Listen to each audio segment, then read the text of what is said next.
The earned dogmatism hypothesis is rooted in the assumption that different social roles possess different sets of normative expectations regarding what sorts of behavior and so on are appropriate. That is, social norms are role-specific. For example, a college student who participates in a group discussion that pertains to cancer is in the novice role. And because novices possess limited knowledge, social norms dictate that this individual should listen and learn in an open-minded fashion. In contrast, a cancer researcher who participates in a group discussion that pertains to cancer is in the expert role. In this case, because experts possess extensive knowledge, social norms dictate that they have earned the privilege of adopting a more strongly opinionated and dogmatic approach.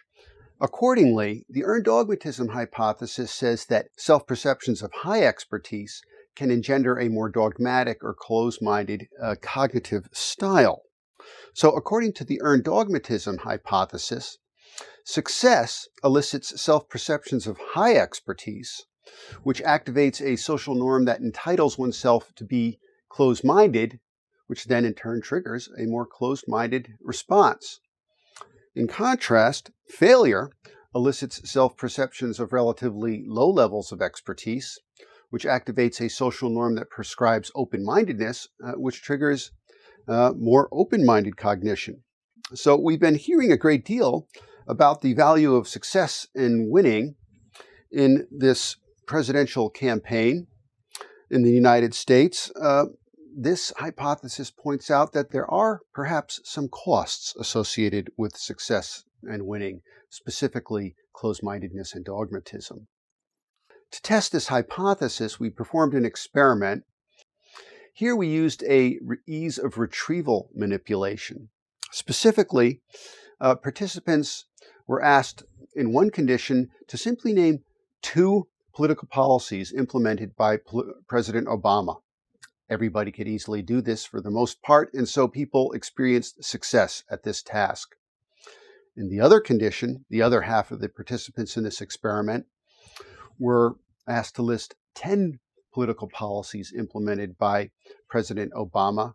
People had a great deal of difficulty doing this. Most people failed at this. Most people could only list 1, 2, or 3, and this is the failure condition. Afterwards, again, we had participants complete a measure of political open-minded cognition. As you can see, in the low expertise or failure condition, we had higher levels of political open-minded cognition represented by the blue bar than we had in the high expertise condition represented by the red bar. So succeeding at the task elicited feelings of high political expertise, which as a consequence produced lower levels of open-minded cognition and increased dogmatism. So in conclusion, the earned dogmatism effect suggests that self-perceptions of high expertise, when activated by various situational cues, make us feel normatively entitled to be more closed-minded and dogmatic. That is, situations that increase self-perceptions of high expertise, for example, success, engender a more closed-minded and dogmatic style of thinking. So herein lies the trouble with success and winning. It can produce a more dogmatic pattern of thinking.